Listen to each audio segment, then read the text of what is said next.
What did you think of the article?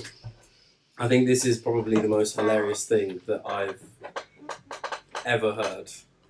I think it's interesting. I think this approach is something which is so counterintuitive to what the rest of the world is doing. And I don't think that I think that there's either something bigger going on in their sort of political plan or their partnership with Marlboro. I think there might be something bigger going on, but just in terms of a straight up news article, I think that this is just hilarious. It's it's quite unexpected, to be honest. As in, just to explain to the viewers what happened yesterday on the 25th, it turns out that San Francisco banned all sales of vape and vape-related products across the city. Yeah, just in the city alone, from what I understand.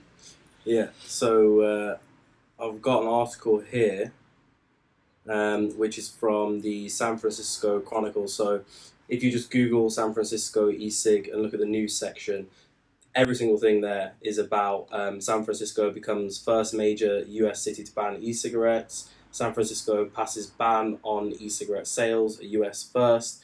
So if you just click on sort of any of these, we can see here that dual move to block San Francisco e-cigs ban is a page out of Big Tobacco's playbook, critics say. So this is quite an interesting article. Like Hak was saying, this only happened sort of yesterday. Yeah, yesterday. And where we are now is that the board's prohibition is not permanent, but would last until the US FDA reviews the safety of e-cigarettes, which the agency is not likely to do before 2022. Wow. So let's have a look. That's 3 years. Yeah.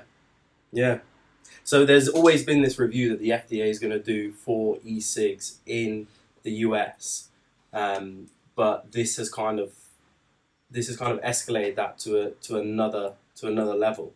But someone did make a good point in the article I read, as in it's gonna make it harder for smokers who quit by vaping to stay off cigarettes. If Absolutely. They can't buy vape juice in the city, they're just going to buy a pack of cigarettes, which isn't illegal to sell, isn't it? No, exactly. Which is, I think, honestly, is quite stupid.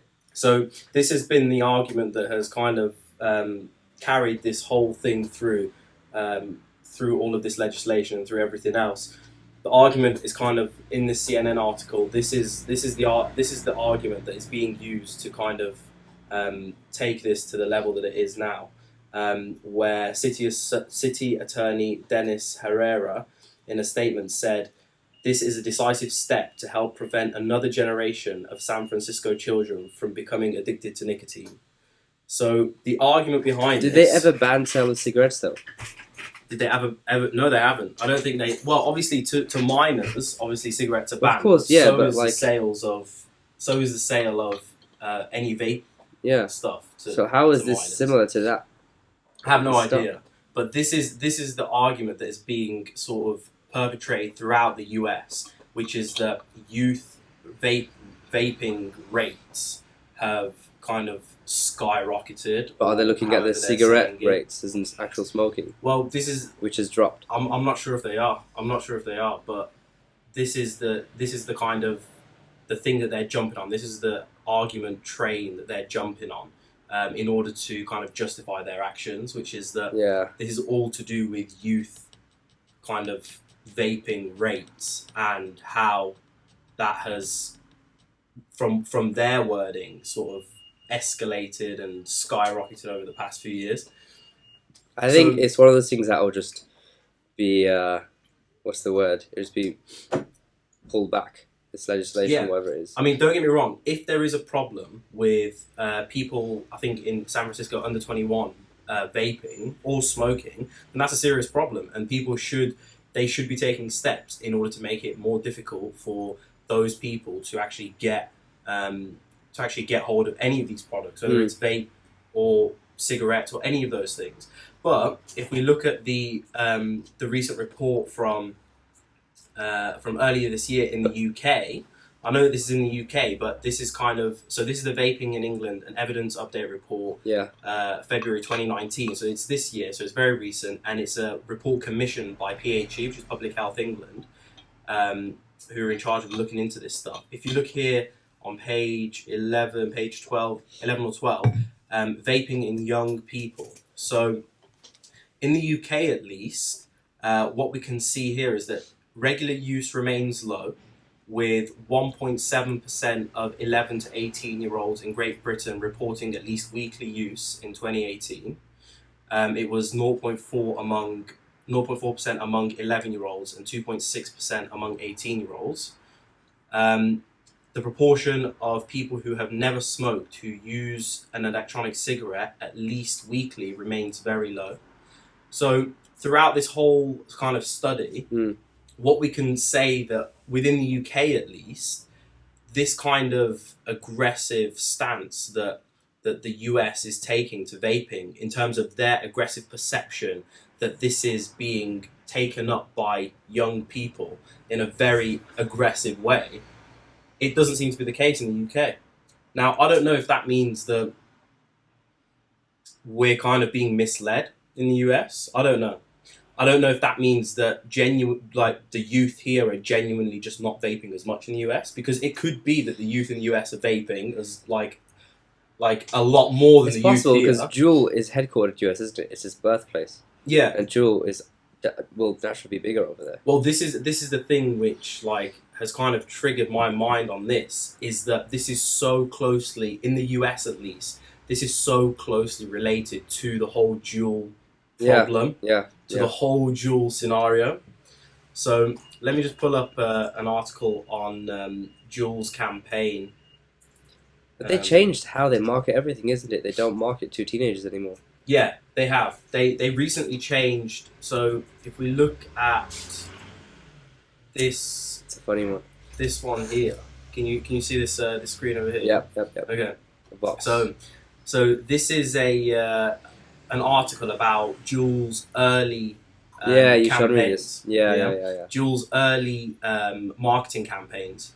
So obviously Juul, when they started off, Juul is actually a part of, I think, Pax Labs, who I think the actual Juul device was their 10th iteration of the devices that they were trying to produce for the mass market.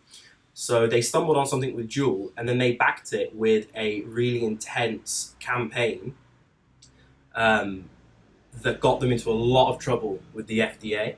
So this is the kind of marketing that they were doing sort of way back when, where it's very colourful, very kind of Instagrammy, very hip, and they were even doing sort of look at this this is the kind of stuff. So, and then they started inviting people to Juul parties. They made a Juul lounge in New York City and invited people to the Juul lounge and had a huge party. They had a whole thing going on, which fair enough. This was in 2015. This advertising in 2015 was short-lived. So fair enough.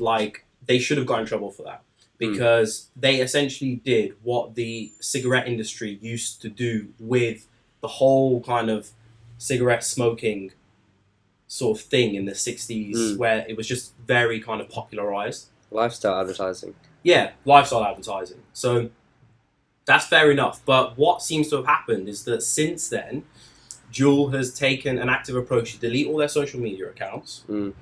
They're no longer posting all of these kind of hippie, crazy sort of adverts.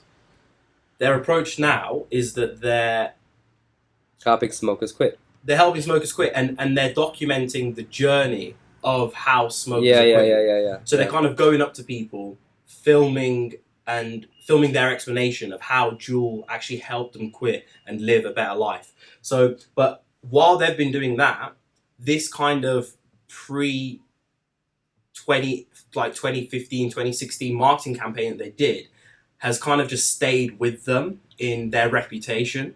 And it seems to be the thing which the FDA is kind of hooking onto and saying, we're going to make sure that we only concern ourselves with this portion of what you're doing, which is kind of this encouraging teenagers to vape who have never smoked before, or anyone who's underage, and this kind of thing.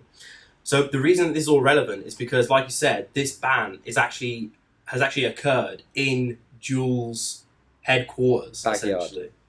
Not even their backyard, it's like their home, their hometown. Yeah. Yeah, so this isn't being implemented straight away. So from what I've read, after being signed, the ordinance becomes an effective policy 30 days later.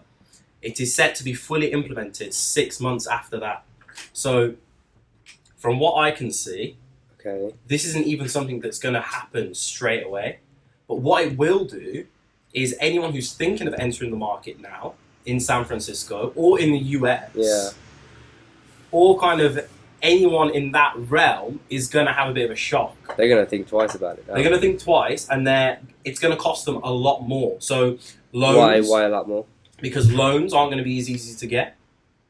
Either bank loans, I'd say they can't. I would say they wouldn't be able to. They've literally prevented the cash from entering the system in San Francisco and in the wider US. Because So they've banned sales of vape in the city, right? But does that mean that they can't purchase it online? no, it's online as well. No, but let's say like there's a company not headquartered in San Fran. Let's say it's headquartered in New York, and they order it online from the company in New York. So is that still banned? So I'll just read you what it says here, and maybe this will answer, maybe it won't. This includes sales in brick and mortar stores, as well as online sales shipped to a San Francisco address. Ah! What? Wow. So it applies to flavoured tobacco products in addition to e-cigarettes. The measure does not ban the use of vapes among people 21 and older. Yeah. So you can't...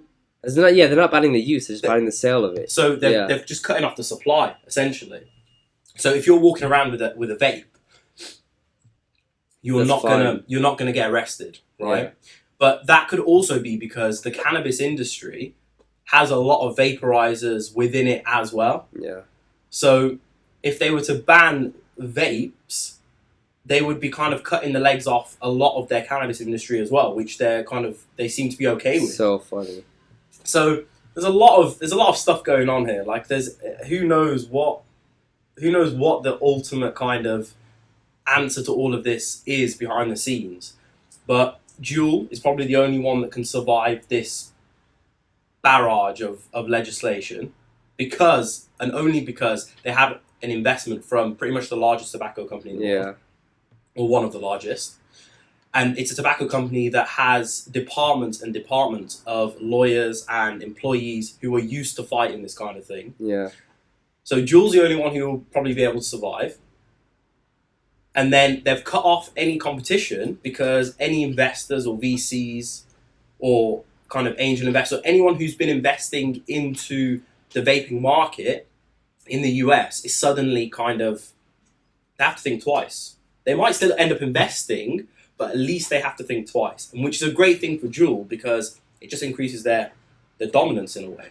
It's funny because here in the UK, the NHS actually recommended it as one of the best ways to quit smoking. Yes.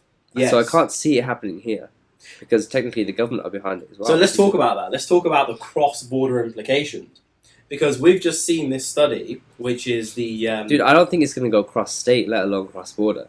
Like San Francisco is just, I don't know what they're doing. I have a feeling that when this is taken back, when this is pulled back, it's just going to boost vaping even more. Yeah. Because it'll have shone it so much more in the limelight. Well, this happened with Uber. Yeah, I was thinking, they had so much trouble when they expanded to other countries, all these taxi companies. And then, and even in New York City, I think they had a problem in San Fran as well, which is where they started. Was it San Fran or was it San Diego? Where they started. San Fran. And I think they had a problem there. They kept it in San Fran for like over a year or over 2 years, something like that. I don't know if they had problems in San Fran. I know in San Fran you can't call an Uber from an airport or you can't take to airport, something like that. Okay. But it seems to be that San Fran is the area of highest development in the US, as in like... Well, San Fran's a home of all startups, isn't it? Yeah, so Silicon Valley, it's where everything kind of... It's where innovation is born. Yeah, of course. Yet, the stance of the state or the stance of the city or whoever it is that's putting this legislature into play is so old-fashioned, which always makes me think of the old-fashioned companies that could be lobbying this kind of change. So, anyway, you don't think it's going to get out of the... I don't think it's going to go across the state. It's not going to go out the state. As in, That's just San Francisco within California, right? That's just one small city. As in, one part of the article I read was, even though they banned sales in San Fran, across the bay, there are still vape shops where it'll be legal to sell. So everyone inside San Fran will just be crossing the Golden Gate Bridge or whatever bridge they have to cross to get to the different city or town, and they'll just purchase their vape juices and stuff. So it's a move that just doesn't make sense to me. It doesn't sound like a logical thing to do. And then at the same time, you're allowing sort of cannabis sales or all of those kinds of things to still occur. So it's interesting. It's very interesting. I think that big tobacco has the likes of Marlboro and all of these kinds of companies. I think they have more of an interest in vaping than they do in cannabis and CBD. Yeah. So that kind of makes me feel a certain way as well, where how is it that they're allowed to still pursue the sale of cannabis, but when it comes to vaping, and the only thing that relates vaping with smoking is the kind of the big tobacco companies, where they're not yet involved in cannabis and CBD and THC and all those things. So my worry going forward is whether big tobacco gets involved in cannabis in the US as well. And after all this work that everyone has, after all this work that the US has gone through to get cannabis to a state where it can help people medically with their, with their symptoms and with their sort of ailments. Yeah, and their chronic illnesses. Is it going to end up being in a place where the tobacco companies invest in... I'd be surprised if they already have. Yeah. I reckon they would have, because they have so much money. They do. But they have a very sort of tricky way of spending it. Yeah, but I think even they can see cigarettes is declining. Yeah.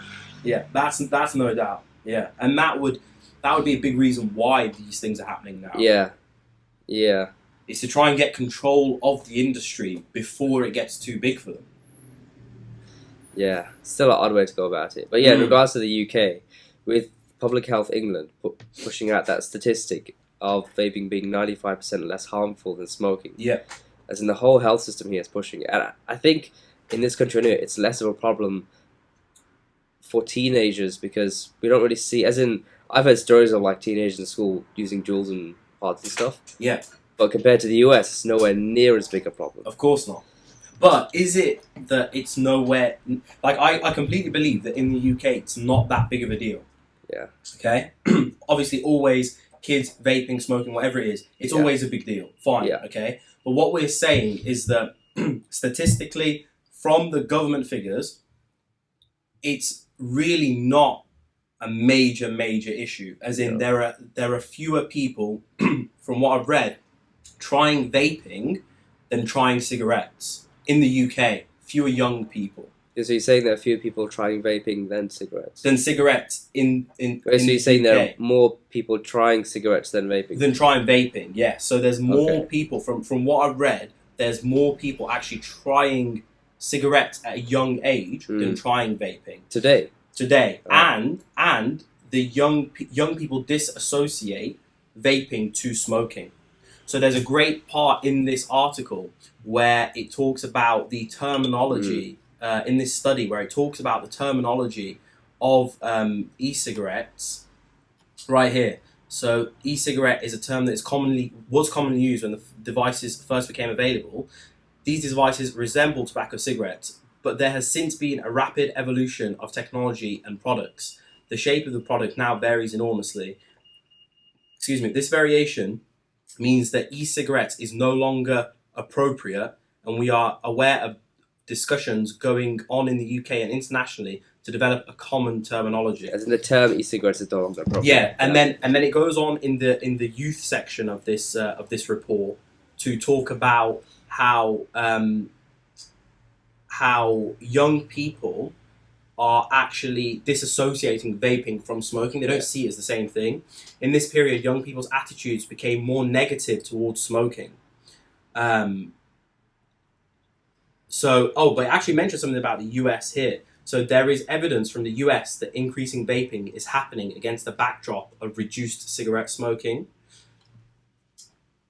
So it's actually like it's a straight contradiction from the UK to the US. Like the UK, everyone seems to kind of just be chilled about it. It's a alternative to smoking. It's a nicotine replacement therapy in the UK. That seems to be how everyone's treating it. Whereas the picture that we get from the FDA and the relevant regulatory systems in the US is that the youth are really kind of jumping on this. Like there's no tomorrow. Yeah, because it's the new cool thing. Yeah. And further to that, they've been able to put a lot of that on the back of Juul's campaign, which no longer runs anymore. It was 4 years ago that it was running. But because of that, they've been able to sustain this kind of barrage for the last 4 years. There's still the big question. If Juul didn't come about, and I'm not saying it's a good thing, if they didn't come out and advertise to the teenage population, would that have meant that there would have been a lot more cigarette smokers?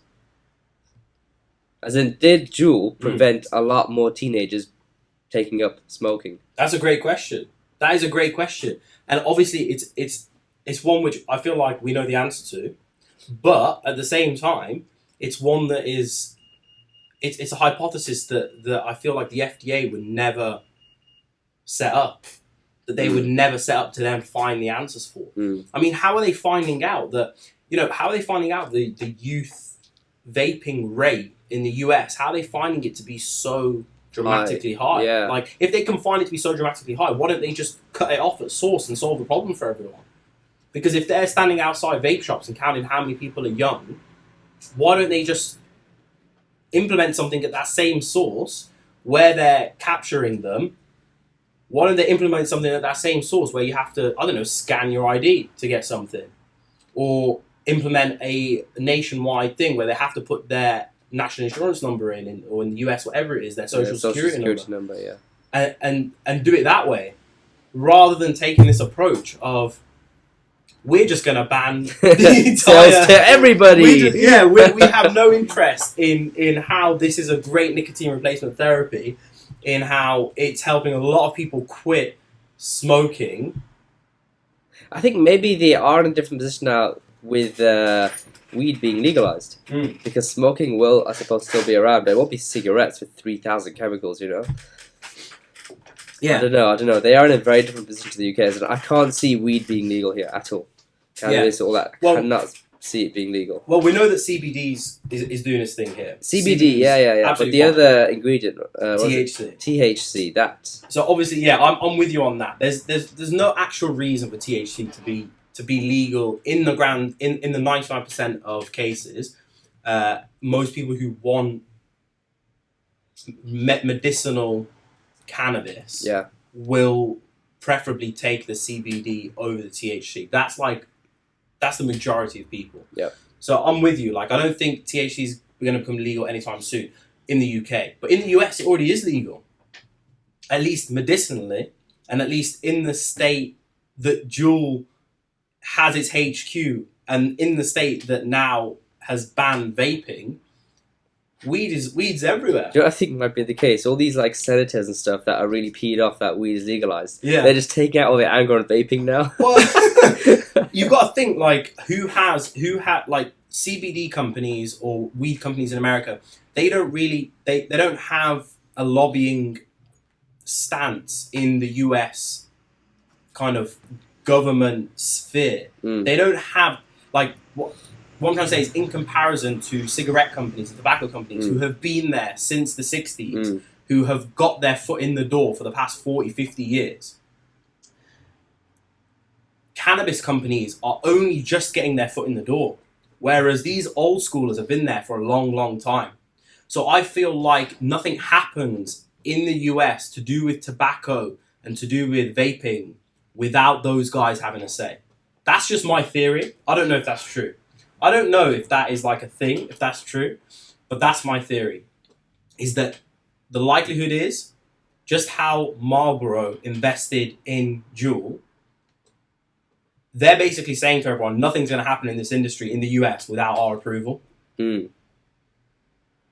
And they've just set something up where in San Francisco, the likelihood is that in this 6 months that, they figure out this legislation, or in this 6 months that Juul is competing against it, or that Marlboro actually is competing against this new legislation, I think something could happen in the next 6 months where it ends up being that Juul is the only company that's able to sell something in San Francisco. Because they'll come up with some sort of statewide testing where Juul is the only company that has enough money to do the testing because of the investment that Marlboro had made in them, right? And that they've somehow just monopolized the market in the next 6 months, and they don't even have to wait until 2022 when the FDA is going to make its ruling. That probably would have backed Juul anyway. So this is what has been going on in my head when I read this morning. I found it hilarious. I found it disappointing, obviously, for everyone who lives in the US, but in San Fran. In San Fran, but yeah, also in the wider US. I hope that it doesn't, as you said, move from state to state. I really can't see it, especially the fact that it's not actually set in stone. It's it hasn't funny. Been, Yeah, it's funny because cannabis is moving from state to state in a positive way. And now, what sort of alerted me though when I was reading this is that all of the articles say the first. So if you look at they say the first major city. Yeah, so first US city to ban. Okay. Yeah. First major US city to ban, a US first. So you think that the articles are taking a stance in which this is the first of many? I think people know what's coming. I think that the US media that have been reporting on this have, in the grand scheme of things, been reporting on this in not the most positive way over the past, because I've been following it for the past 3 to 4 years, right? Yeah. And from what I've seen, especially in the earlier days, there was a bit of support towards it.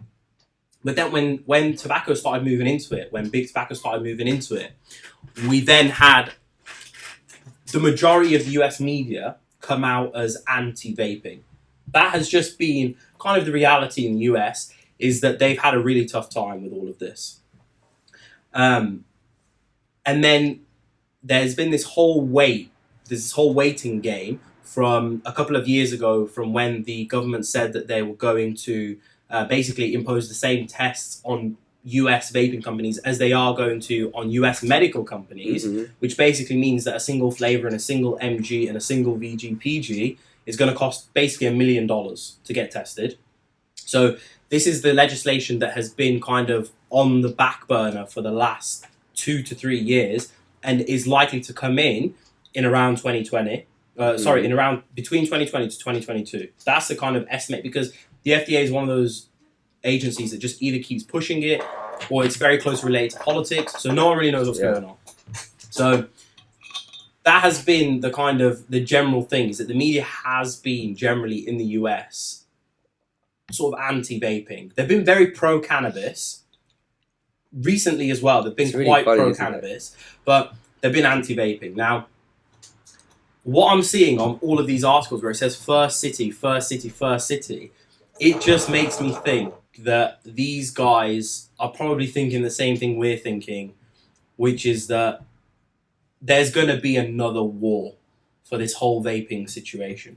I think that there is going to be another war, like there was about 2 years ago, when there was the same kind of uproar to try and stop the FDA from implementing the legislation, which has led to what is going to happen in 2022, which is that $1 million testing scenario. There was an uproar about 2 years ago where there were petitions and everything else that were trying to stop that. Obviously that failed, and we are where we are now.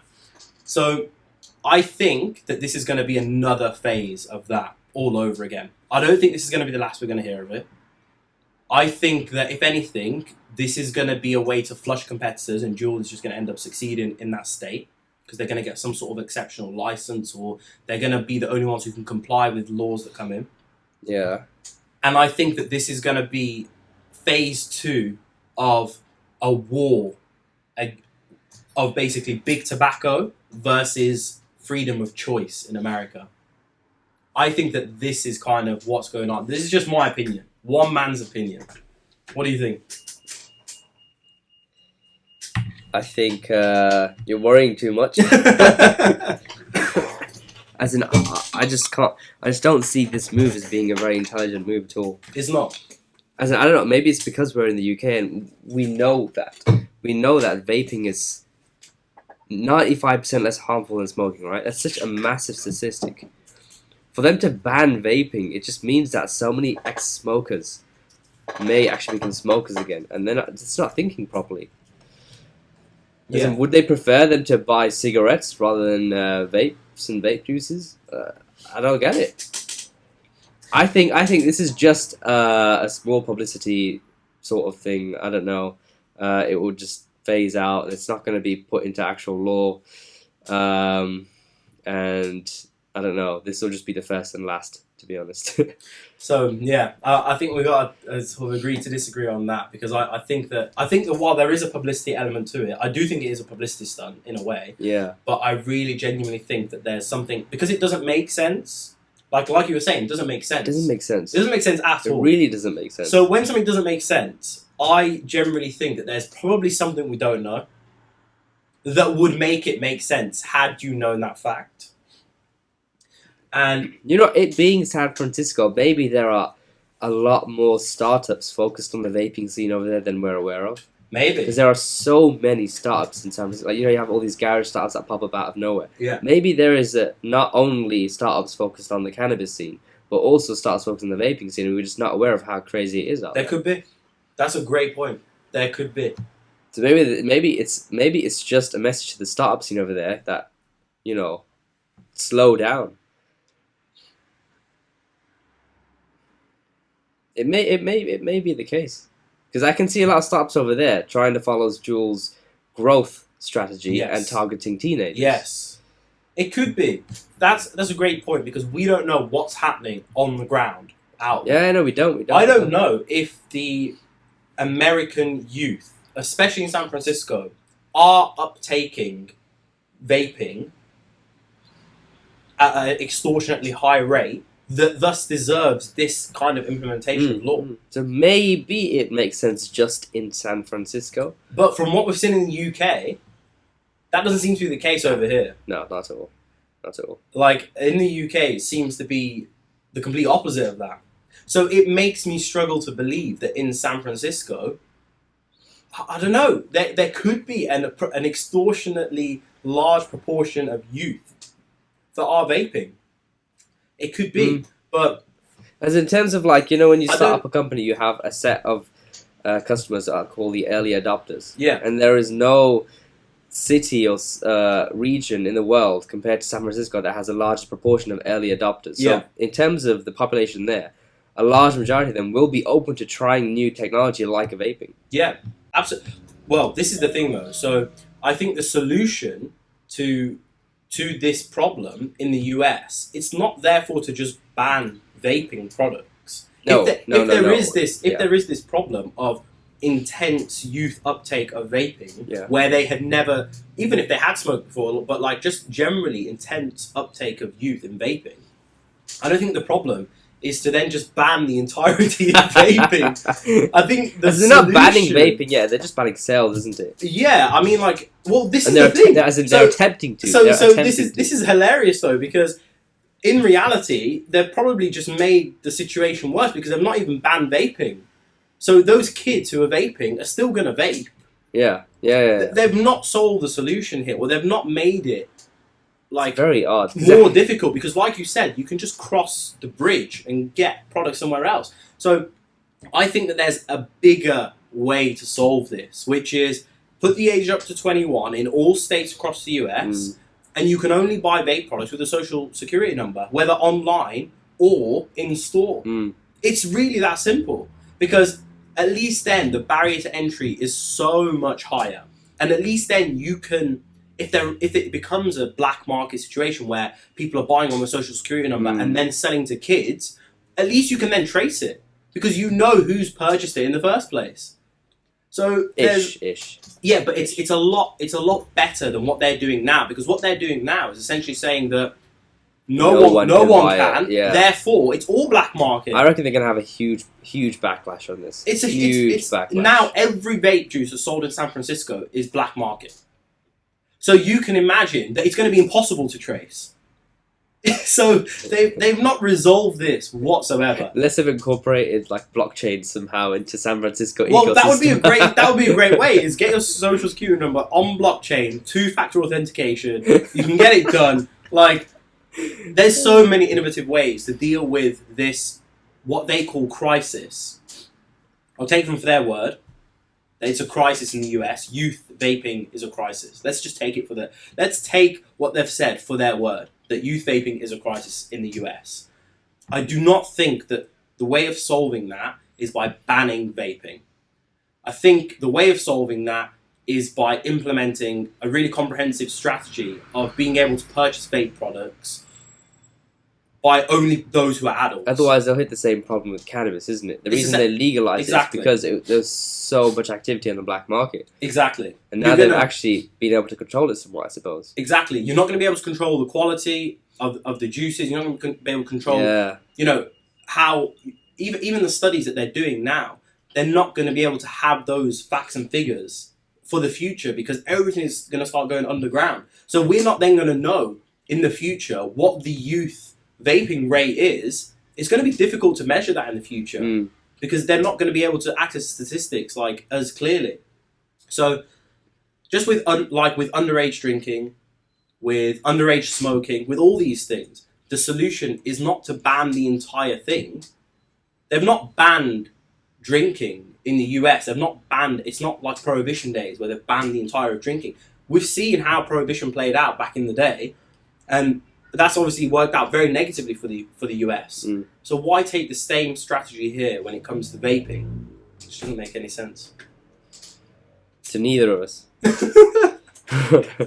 I think we could say we both read that article. We're both thinking, what on earth are they doing? I genuinely think it's probably the most hilarious yet disappointing and sad thing. Remember, it's just on the sales. They're not banning vaping. It's just on the sales. Yeah. That is the. I don't think it'll go through. I still don't think it'll go through. 6 months.